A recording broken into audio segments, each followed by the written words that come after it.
Solo la palabra diagnóstico ya evoca ciertas imágenes, sensaciones, ideas e incluso formas de proceder muy específicas. Y cómo no, si su definición más conocida y usada está muy acotada a un ámbito claramente determinado, el ámbito médico. Entonces, en especial cuando comenzamos a sospechar de nuestras rarezas, a pensar en que quizá hay algo más detrás de la forma en la que nos relacionamos con nosotras mismas y el mundo, y empezamos a buscar respuestas más contundentes y nos encontramos con esta palabra diagnóstico, no es raro que dentro nuestro todo o casi todo se disponga según estas imágenes, sensaciones e ideas tan de lo médico y tan de lo patológico también. Y desde estos lugares, el proceso de volver a mirarse, de redescubrirse y de reconstruirse, si bien es muy liberador para muchas personas, también con el paso del tiempo puede ser muy doloroso e incluso, en mi opinión, puede llegar a retraer muchísimo nuestro desarrollo, a propósito de todas las limitaciones que pueden entenderse como propias del diagnóstico y por lo tanto inalterables, sometiéndonos inconscientemente a estas ideas, entre comillas, o nociones teñidas de lo médico patológico y que, además por cultura, nos son casi irrevocables. Y siento que lo que encontramos allá afuera, en el entorno, en las redes sociales, en la asistencia médica, por muy neuroafirmativa que se muestre, no ayuda mucho, porque en general está plagado de explicaciones y soluciones planteadas desde esta perspectiva médico-patológica. Sin embargo, después de mi inevitable duelo postdiagnóstico, he logrado visualizar otros posibles andares que pueden conducirnos a lugares más amables, más dichosos y expansivos, al dejarnos llevar de la mano de nuestra naturaleza neurodivergente y que en la información típica de allá afuera no se encuentra. Hola, hola, muy bienvenida al podcast Revoluciona tu neurodivergencia, un podcast para mujeres neurodivergentes sobreadaptadas que quieren expandir sus vidas desde su propio poder. Mi nombre es Marioli Paz, soy mujer neurodivergente y también terapeuta energética, y me decidí a crear este espacio como una invitación a observar, cuestionar y abrazar tu neurodivergencia así tal cual es, e inspirar en ti una automirada más compasiva e inclusiva para animarte a tomar acción desde tu propia naturaleza, en favor de tu bienestar integral, tu expansión y el de toda nuestra comunidad. Hace unos meses, una amiga recibió su diagnóstico de autismo y unos días después me preguntó cómo había sido mi proceso de reconocerme como una persona autista, si ya había podido avanzar a la etapa de aceptación o si seguía en el tránsito. Me preguntó cómo me sentía hoy conmigo misma. Y la respuesta que le di en ese momento, en mis famosos audios de 20 minutos, por supuesto, quiero compartírtela aquí hoy. Primero, porque ella me agradeció mucho por todo lo que le comenté. Me dijo que fue de gran ayuda. Y segundo, porque al cerrar esa conversación, ella me dijo, deberías escribir un libro o hacer un podcast para difundir esta información y acompañar a otras mujeres como nosotras en su proceso.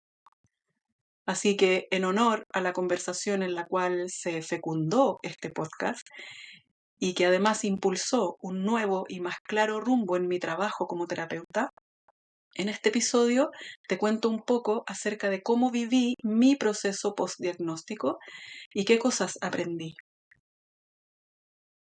Yo recibí mi diagnóstico de autismo hace casi 5 años, pero unos 2 años antes de hacerme la evaluación clínica, comencé con serias sospechas y estuve todo ese tiempo investigando mucho sobre el tema, escuchando clases, entrevistas, videos educativos, seminarios, podcasts, leyendo artículos y siempre desde la perspectiva más científica, médica y también desde los relatos en primera persona. También, por supuesto, hice varios tests online. Todo ese periodo fue muy intenso, fue muy removedor, muy catártico, muy esclarecedor y muy doloroso también. Y este proceso previo, que podría llamar de autodiagnóstico, lo viví casi sola, como me es natural vivirme mis procesos.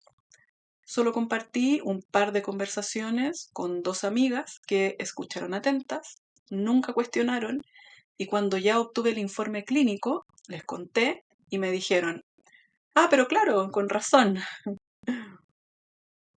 En medio de todo esto nació mi hijo, cosa que yo creo hizo más, entre comillas, visibles algunas características diagnósticas. Desmoronó un montón de estrategias de sobreadaptación y puso en jaque muchas de mis tácticas de autorregulación. Yo creo que a propósito del cambio tan drástico en la forma en la que venía viviendo y durmiendo.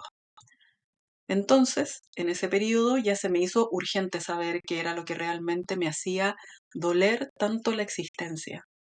Y busqué a un especialista en autismo en mujeres adultas. Y luego de un par de meses de evaluación, recibí el diagnóstico de trastorno del espectro autista. Luego, los días que siguieron, me sentí muy bien. Algo muy significativo fue la imagen que se me vino a la mente desde el primer momento y que se mantuvo durante ese tiempo.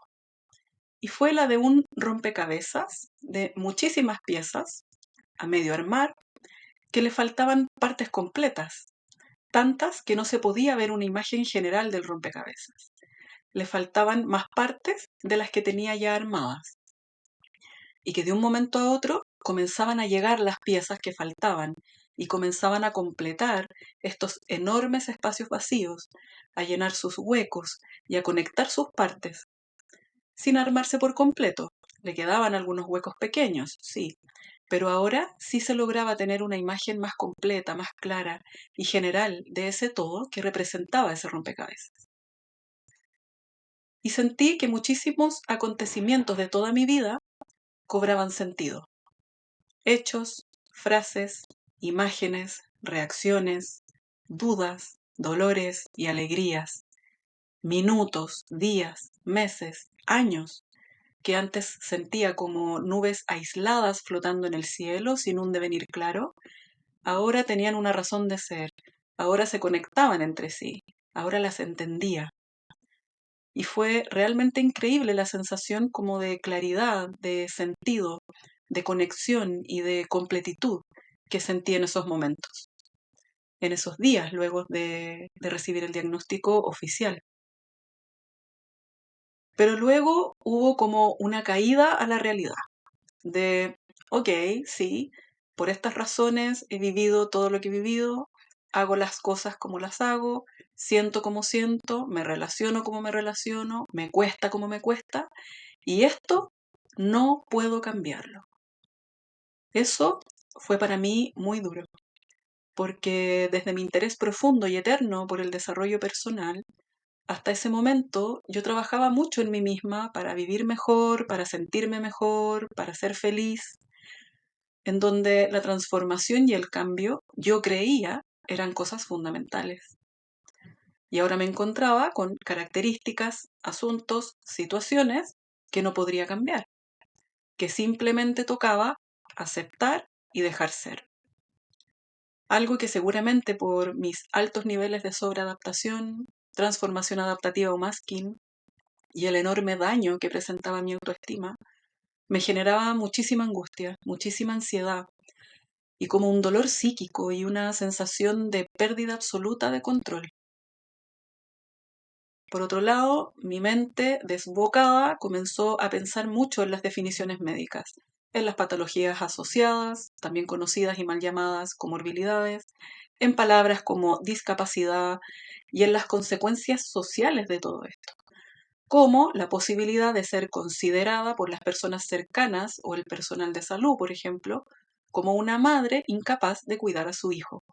A propósito de toda esta cosa tan deshumanizante y discapacitante de la visión médica sobre el autismo, que al menos en ese tiempo aún nos describía casi como si fuéramos robots, sin empatía y con fobia social. Y entré en pánico, en un terror muy intenso, desesperación y en una sensación de prisión que me tuvo muchos días hundida en una negrura espesa, tan densa e infinita, que en muchas ocasiones pensé acabarla con un último respiro. posible solución que ha estado en mi mente desde que tengo recuerdos. Y todo esto con un enorme miedo a pedir ayuda, a compartir lo que me estaba pasando, por las consecuencias que podría traer para mí y mi hijo de un poco más de un año en ese tiempo. Así que lo viví absolutamente sola.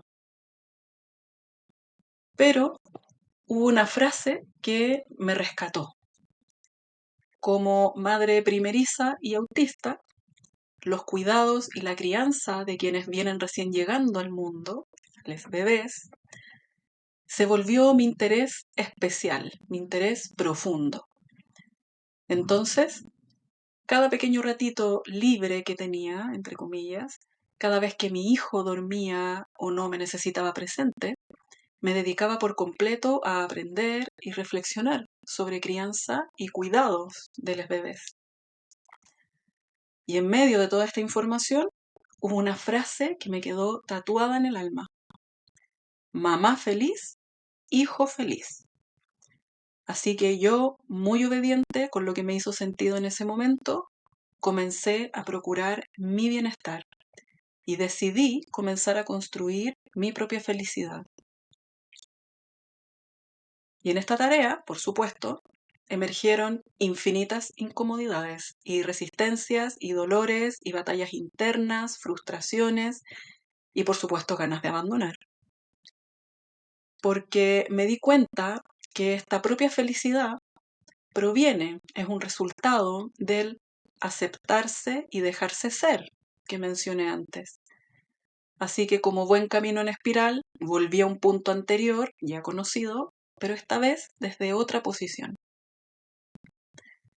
En el quehacer diario se me hacían cada vez más evidentes aquellas características y rasgos que de alguna forma definían mi diagnóstico. Y poco a poco fui permitiendo que se expresaran más abiertamente y fui practicando el pedir ciertas adaptaciones a mi entorno más cercano, mi pareja en ese momento, el papá de mi hijo, con cosas pequeñas como la regulación de ciertos estímulos auditivos o más claridad en las instrucciones. Y esto fue clave, porque no fue recibido de buena manera. Hubo mucha resistencia de su parte, lo que me mostró que ahí, en ese lugar, con esa persona, yo no podría ser feliz. Así que me fui. Como dicen acá en Chile, cagá de miedo, pero agarrada de una certeza que me ha acompañado toda la vida. La certeza de la autorresponsabilidad por el buen vivir. Solo yo podría sentar las bases más seguras de eso que estaba necesitando tan urgentemente. Hace casi 4 años me fui del que debería haber sido mi entorno seguro. Y la verdad es que fue una de las mejores decisiones que he tomado en mi vida. Mis niveles de ansiedad y de estrés y la frecuencia de mis desbordes emocionales y crisis disminuyeron considerablemente. Y todo esto dio espacio, tiempo y disposición a una conexión cada vez más profunda conmigo, con mi ser, ese que conduce a mi nave neurodivergente. Y me permitió mejorar mi salud y mi disposición hacia la vida, hacia las personas y el mundo.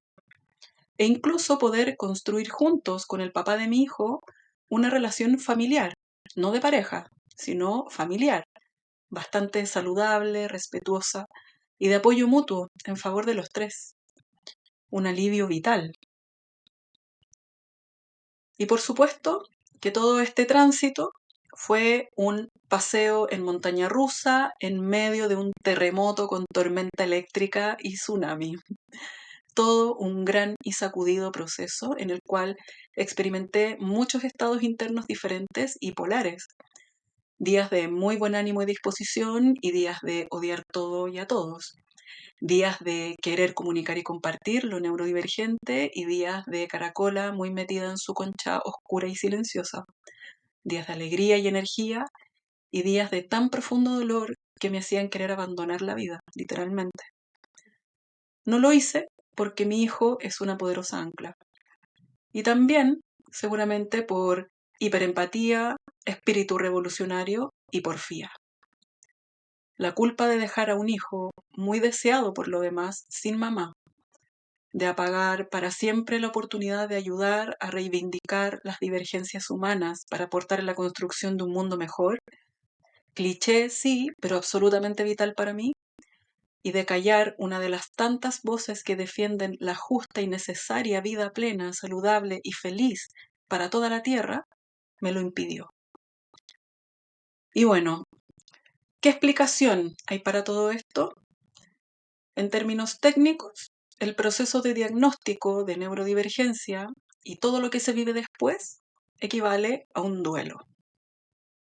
Duelo porque hay una pérdida, la pérdida de una identidad, de un yo, y también, muy posiblemente, la sensación de pérdida de toda la vida que llevó a cabo y ejerció ese yo, esa identidad.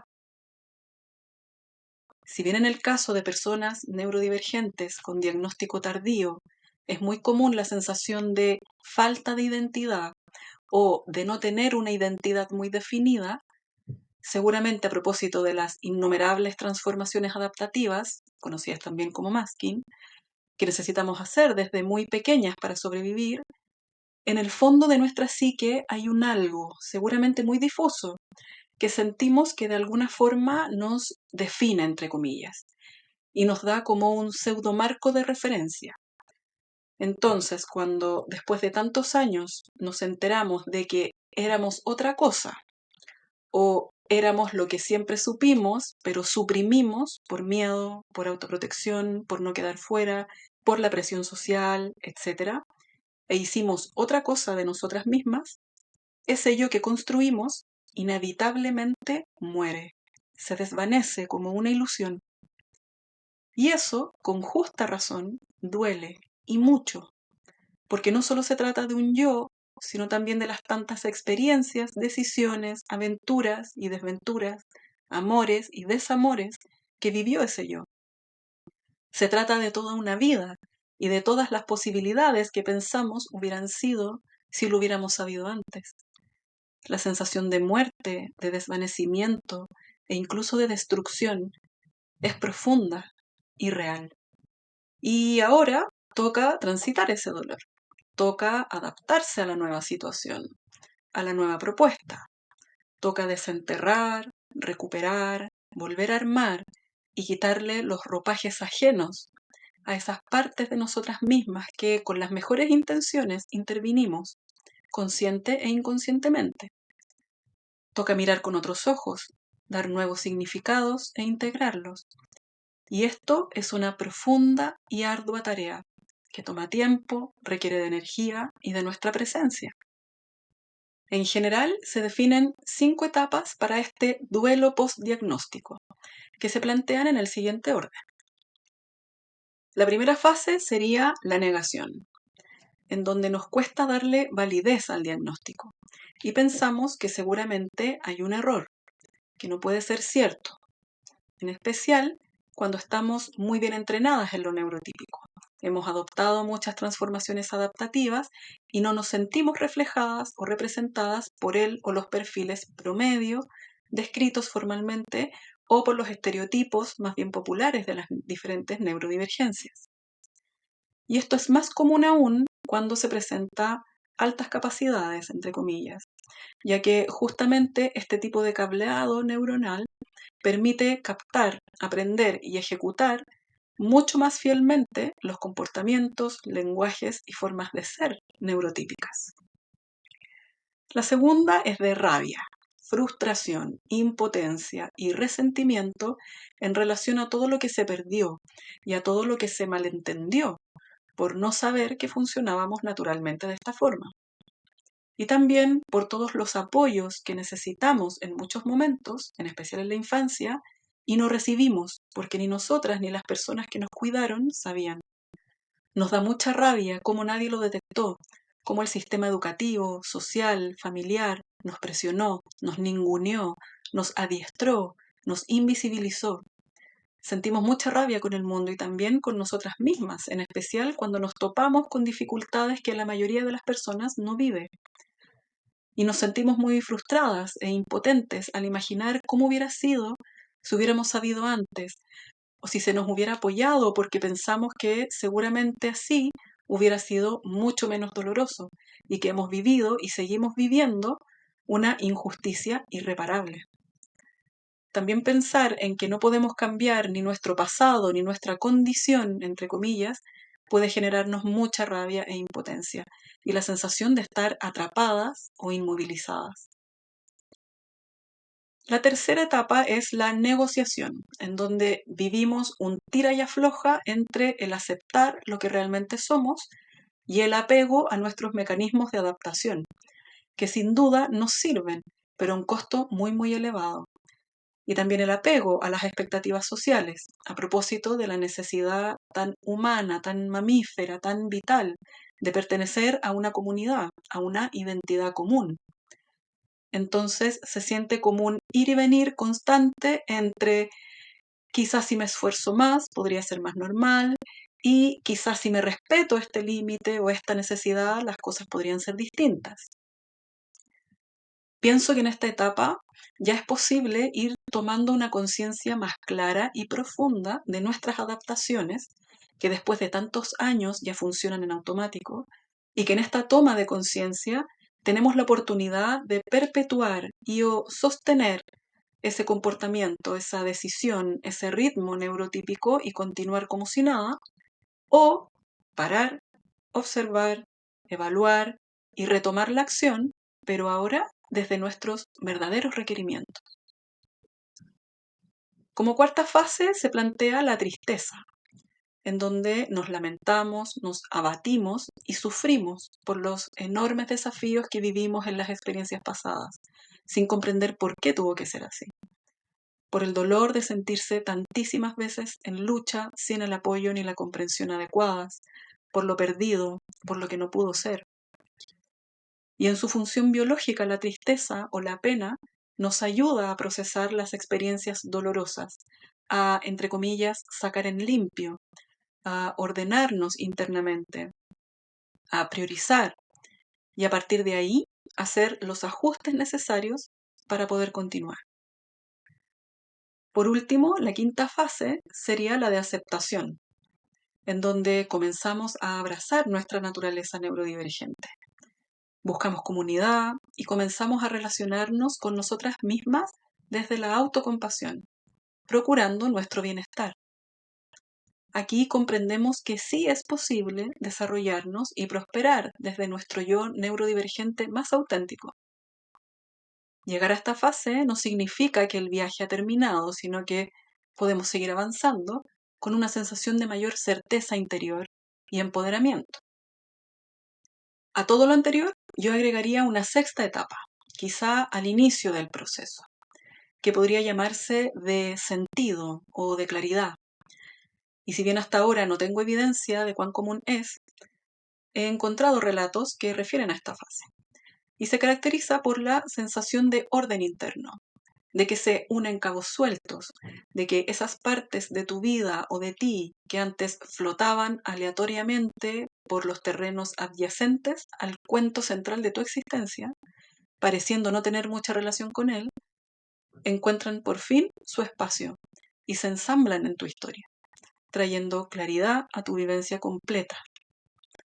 Como yo lo viví, me da la sensación de que esta fase es como un punto de inflexión que desencadena el desarrollo de las siguientes, justamente porque la ubicación de piezas o información donde antes no la había hace emerger nuevas interpretaciones, nuevos significados, nuevos relatos para una misma vivencia, y eso remueve muchísimo. Estas fases nos dan una idea de los diferentes estados emocionales y mentales por los que podemos pasar luego de recibir un diagnóstico como el nuestro. Conocerlas nos ayuda a naturalizar toda la incomodidad que vayamos sintiendo a lo largo de este proceso, tan removedor y significativo, en especial cuando ocurre en la edad adulta. Y es importante que sepas que, como la vida misma, estas etapas no se desarrollan de manera lineal. Pueden vivirse varias veces, en diferente orden, y por supuesto, sus formas de expresión varían entre las diferentes personas. En mi caso, hubo varios momentos en que sentí mucha inestabilidad emocional y mental y que era muy caótico. Pero luego entendí es que esto se debía a estar saltando una y otra vez entre estas diferentes etapas, sin un orden específico, y que el tiempo de cada una también era variable. A veces pasaba más tiempo en una que otra, y la misma etapa a veces duraba más y otras menos.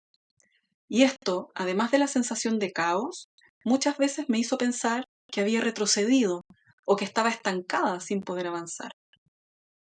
Sin embargo, también fui descubriendo que las diferentes informaciones sobre nuestras experiencias pasadas, sobre nuestros dolores, traumas, sobre nuestras habilidades, saberes y capacidades que fueron restringidas, que fueron reprimidas, van emergiendo de a poco, como por capas. Y aquí sí toma sentido esto de pasar más de una vez por la misma fase. Y que también la información emerge en el momento preciso, en el momento en que efectivamente podemos recibir esa información, por muy incómoda que nos parezca. Y todo esto a un ritmo que a mi parecer es naturalmente amoroso y respetuoso. Pienso que somos más nosotras las que intentamos apurar la cosa, y con razón, porque a ratos se siente muy incómodo. O nos quedamos, entre comillas, voluntariamente pegadas en algunas partes del camino, porque, como decimos aquí en Chile, nos aguachamos, nos quedamos ahí porque sentimos alguna comodidad, entre comillas. Cosas que hacemos consciente e inconscientemente, y por supuesto lo vuelve más difícil. Pero ojo, no estoy diciendo que lo hacemos mal, sino que quiero destacar que es importante poder observarnos más honestamente y reconocer en qué estamos para actuar más amorosamente con nosotras mismas y en favor de nosotras. Reconocer cómo nos estamos moviendo y desde dónde es fundamental. Y si bien hubo momentos y periodos en que la cosa se sintió muy pesada y densa, muy dolorosa, inabarcable e irremediable, quiero contarte que hoy, después de todo este tiempo y de un trabajo personal profundo, orientado principalmente a ir comprendiendo y sanando mis heridas y traumas, a ir integrando lo vivido, a ir aprendiendo a mirarme con otros ojos, a atenderme y a cuidarme, ya puedo ir conectando de una forma cada vez más amorosa y compasiva con mi propia naturaleza. Y creo que en esto último hay una clave importantísima para poder vivir en un bienestar que se sienta más estable y permanente, y que la respalda lo que plantean expertos en autismo, que también son autistas, como Ernesto Reaño y Beatriz Sánchez, que al referirse a los altos niveles de estrés y ansiedad, las crisis y desregulaciones frecuentes y al agotamiento extremo que presentamos las personas autistas y de otras neurodivergencias, destacan que estas no deberían ser una característica de nuestro neurotipo, sino un indicador de que no estamos llevando una vida saludable, respetuosa y acorde con nuestra propia naturaleza. Incluso yo pienso que algunos de los rasgos que se observan y se consideran para otorgar el diagnóstico no son propias del neurotipo, sino las consecuencias de vivir forzadamente fuera de nuestra naturaleza neurodivergente. Y puedo dar fe de esto, en la medida en que fui atendiendo mis dolores y mis necesidades, en que fui respetando mis límites, en que me fui dando permiso para moverme más allá de los límites que mi propia mente se inventó a partir de las huellas que dejaron lo vivido en el pasado, he podido ir mejorando significativamente mi calidad de vida y mi estado de salud. Y he podido recuperar el gozo por vivir y sentir que aquí sí tengo un lugar y es rico ocuparlo y es entretenido jugar a surfear las olas de la existencia, por más inentendible, incómodo y muchas veces agobiante que me parezca el mundo. Y las premisas más esenciales que no solo me ayudaron a transitar el proceso postdiagnóstico, sino también que me ayudan cada día a vivir mejor, son las que he compartido en los episodios 1, 2 y 3 de este podcast. Es decir, la posición desde la cual nos miramos a nosotras mismas y a nuestra neurodivergencia es determinante y es importante revisarla y resignificarla. Incorporar la noción de que somos muchísimo más que las partes que nos componen. Somos lo que trasciende. somos el bosque y no un mero conjunto de árboles. Y que nuestra neurodivergencia es el vehículo de expresión de nuestro ser más profundo. Que nuestra neurodivergencia es la voz de nuestra grandeza humana y vital. O sea, es sacudirnos lo patológico, lo médico, las palabras diagnóstico, trastorno y déficit, y todas aquellas que te hagan sentir o pensar que estás fallada, equivocada, errada, o que algo debes arreglarte, quitarte o agregarte. Entonces, a modo de resumen, lo más importante que me gustaría que te quedaras de este episodio, y ojalá lo recuerdes cuando te encuentres batallando contigo misma, es que 1. Este proceso es muy incómodo, sí, absolutamente. 2. No es lineal y puede sentirse muy caótico. 3. Muchas veces vas a pensar y sentir que retrocediste o estás retrocediendo, y eso es parte de. 4. También vas a sentir y pensar que vas avanzando, y cuando así sea, celébrate. 5. Este viaje es muy personal. Cada una de nosotras se lo vivirá y lo expresará a su propia forma, a su propio ritmo y en la medida de sus posibilidades. Y eso está bien. Y 6. Trátate con mucho cariño, ternura y paciencia, porque mientras seas humana, estás aprendiendo y sigues creciendo, al igual que todas nosotras. Es importante entonces respetar nuestro propio ritmo en esto y permitirnos transitar las fases que nos surjan como nos surjan. Y a pesar de que la cabeza nos diga otra cosa, confiar en que así tal cual está siendo, está bien. Salvo que se esté generando igual o más daño del que ya teníamos. Y ahí, por supuesto, la recomendación es pedir ayuda. Y la última clave, para hacerlo más llevadero, es dedicarle el tiempo, la energía y la presencia que tu ser más profundo te está pidiendo para tu propio proceso. En la medida de lo posible, por supuesto, sin presión, considerando que tenemos muchas otras cosas que atender, pero que tú misma y tu bienestar son prioridad absoluta.